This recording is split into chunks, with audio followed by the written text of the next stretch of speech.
불자님들의 성부를 간절히 기원합니다. 불자님들의 성부를 간절히 기원드립니다. 오늘 이 시간 우리는 단순히 경전을 읽는 자리에 모인 것이 아닙니다. 우리는 각자의 삶을 품고 이 자리에 앉아 있습니다. 어떤 분은 후회를 안고 오셨고, 어떤 분은 분노를 안고 오셨으며, 어떤 분은 스스로를 이해하지 못한 채 막막한 마음으로 오셨을지도 모릅니다.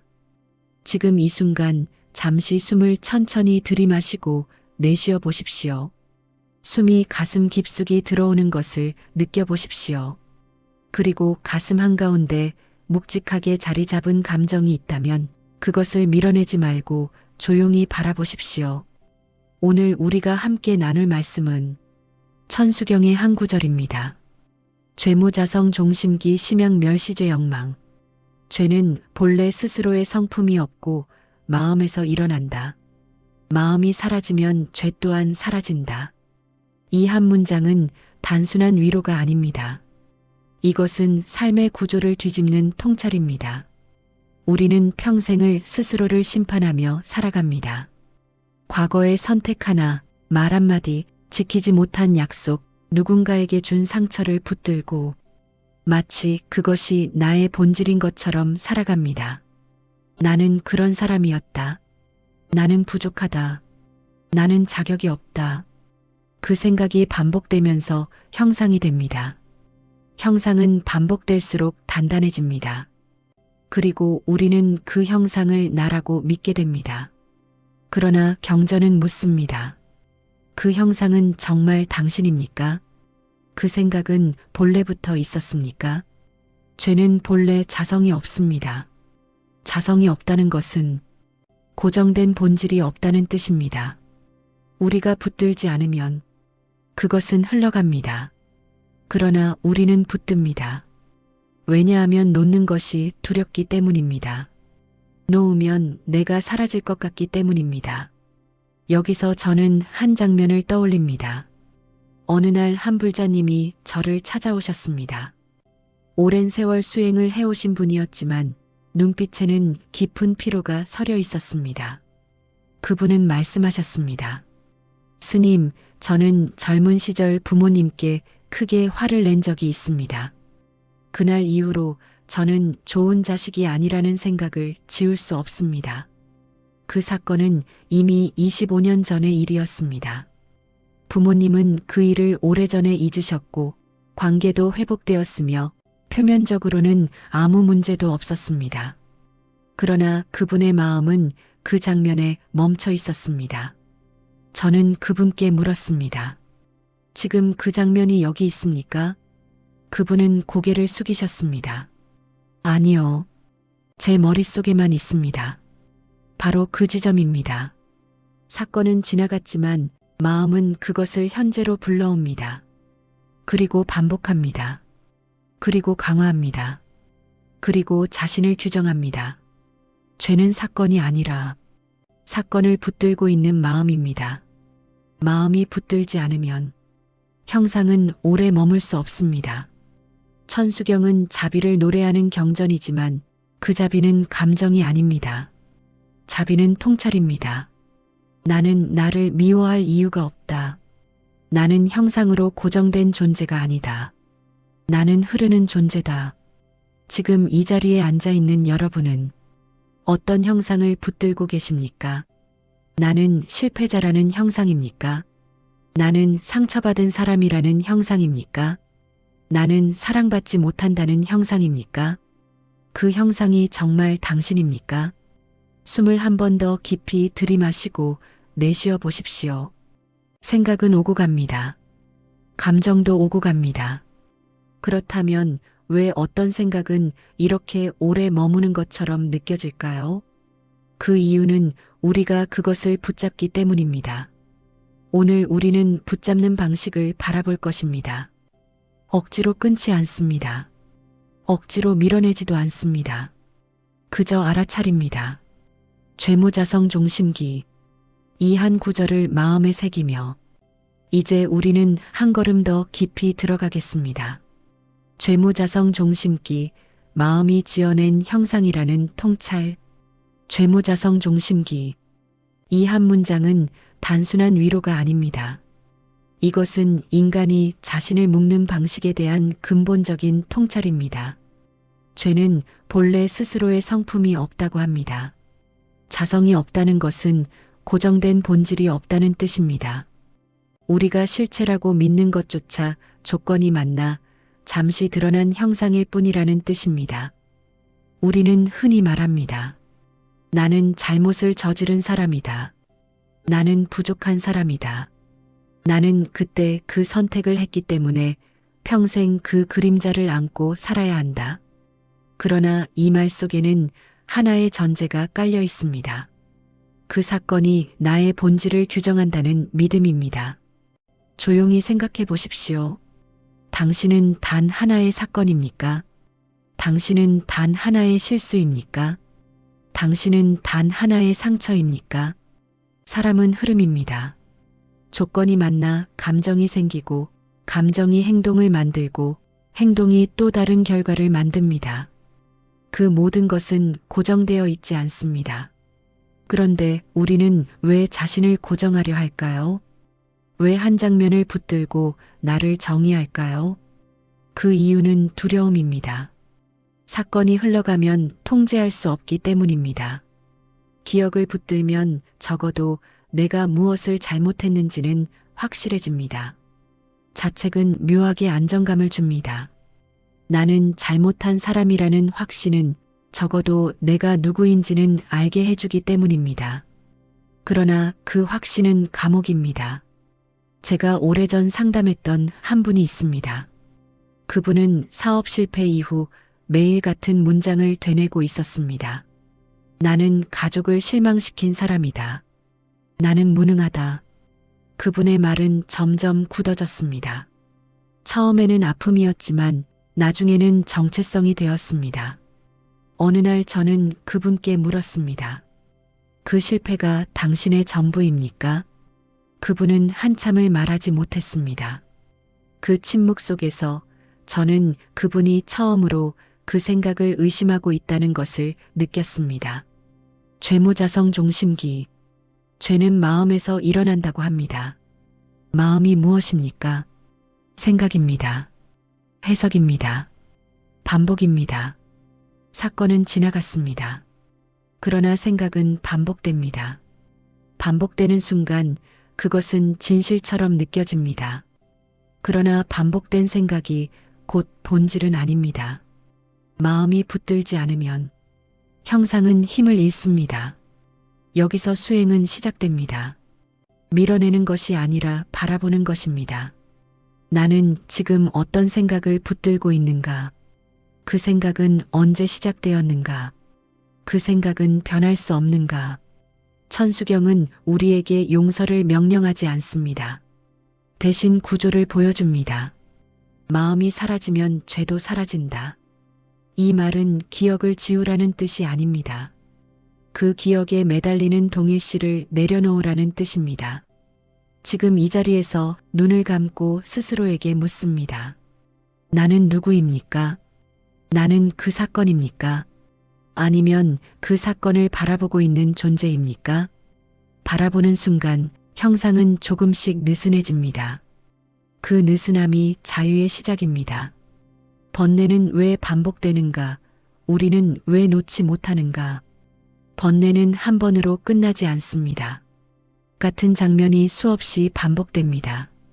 같은 기억이 밤마다 떠오르고 같은 후회가 같은 문장으로 돌아옵니다. 왜 그럴까요? 사건이 크기 때문일까요? 아닙니다. 해석이 단단하기 때문입니다. 우리는 생각을 사실로 착각합니다. 나는 사랑받지 못했다는 생각이 떠오르면 그것이 곧 현실이 됩니다. 나는 무능하다는 생각이 떠오르면 그것이 곧 진실이 됩니다. 생각은 조건입니다. 그러나 우리는 그것을 본질로 오해합니다. 한 젊은 불자님은 연인과의 이별 이후 나는 버림받는 사람이라는 결론을 내렸습니다. 그 결론은 다른 관계에서도 반복되었습니다. 이별은 사건이었습니다. 그러나 버림받는 사람이라는 상은 마음이 만들어낸 형상이었습니다. 번뇌는 사건에서 시작되지만 지속은 해석에서 만들어집니다. 우리는 왜 그 해석을 붙들까요? 놓으면 불안하기 때문입니다. 상처가 사라지면 나는 무엇으로 나를 설명해야 합니까? 자책이 사라지면 나는 어떤 기준으로 나를 판단해야 합니까? 우리는 익숙한 고통을 낯선 자유보다 더 편하게 느낍니다. 그러나 경전은 말합니다. 마음이 사라지면 죄도 사라진다. 마음이 붙들지 않으면 번뇌는 오래 머물 수 없습니다. 수행은 거창하지 않습니다. 하루에 한 번 생각을 의심하는 것입니다. 나는 지금 사실을 보고 있는가? 아니면 해석을 붙들고 있는가? 이 질문을 반복하는 순간 번뇌는 조금씩 힘을 잃습니다. 우리는 경전을 읽을 때 종종 이렇게 생각합니다. 그 말씀은 위대하지만 나는 그렇게 살 수 없다고. 그러나 부처님의 삶은 초월적인 기적이 아니라 인간의 선택이었습니다. 부처님께서 깨달음을 얻으신 뒤 처음 마주한 것은 찬사가 아니라 오해와 비난이었습니다. 한 번은 어느 마을에서 한 여인이 부처님을 모함한 일이 있었습니다. 사람들은 수군거렸고 제자들은 격분했습니다. 그들은 분노로 몸을 떨며 말했습니다. 이 부당함을 바로 잡아야 합니다. 그때 부처님께서 조용히 물으셨습니다.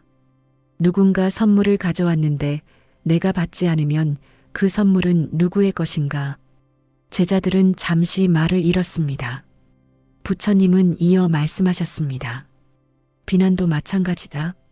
내가 붙잡지 않으면 그것은 머물 곳을 찾지 못한다. 이 장면을 상상해 보십시오. 뜨거운 비난의 말이 날아옵니다. 사람들의 시선이 꽂힙니다. 억울함이 올라오고 분노가 솟구칩니다. 그 순간 대부분의 우리는 반응합니다. 억울하다고 외치고 변명하고 공격하거나 침묵 속에서 스스로를 탓합니다. 그러나 부처님은 붙잡지 않으셨습니다. 말은 들렸지만 형상으로 고정되지 않았습니다. 억울함은 올라왔을지 모르지만 자아와 동일시되지 않았습니다. 여기서 우리는 한 가지를 봅니다. 고통은 사건이 아니라 동일시입니다. 비난이 나를 정의한다고 믿는 순간 그 말은 칼이 됩니다. 그러나 그 말이 하나의 소리일 뿐이라고 보면 그것은 바람처럼 지나갑니다. 이것은 감정을 부정하는 태도가 아닙니다. 감정을 붙들지 않는 태도입니다. 부처님께서도 슬픔을 느끼셨습니다. 사랑하는 제자가 세상을 떠났을 때 눈물을 보이셨습니다. 그러나 그 슬픔에 갇히지 않으셨습니다. 슬픔은 흘렀고 그분은 그것을 통과하셨습니다.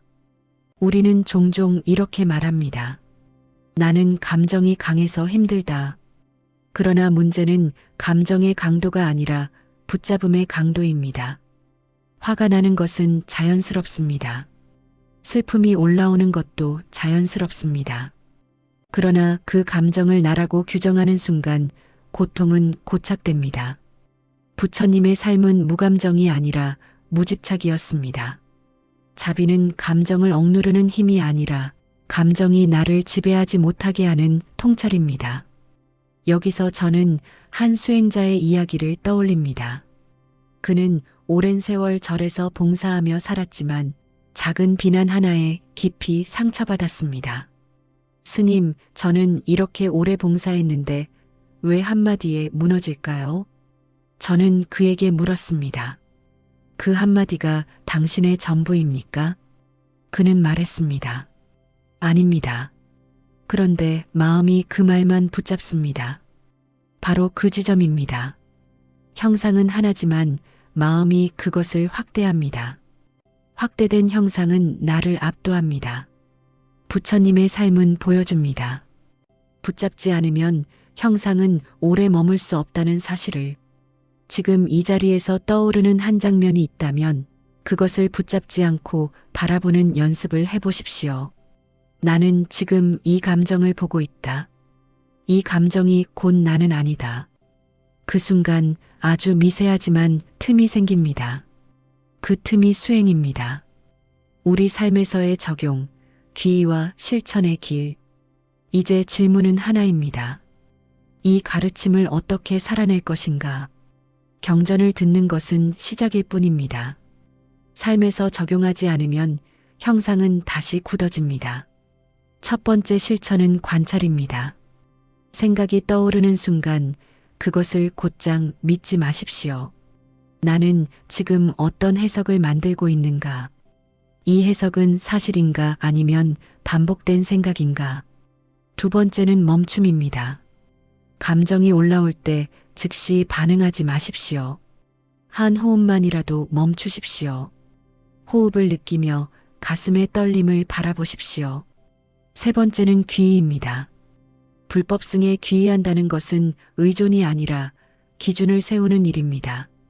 나는 나의 해석에만 매달리지 않겠다. 나는 더 넓은 지혜에 의지하겠다. 귀의는 방향입니다.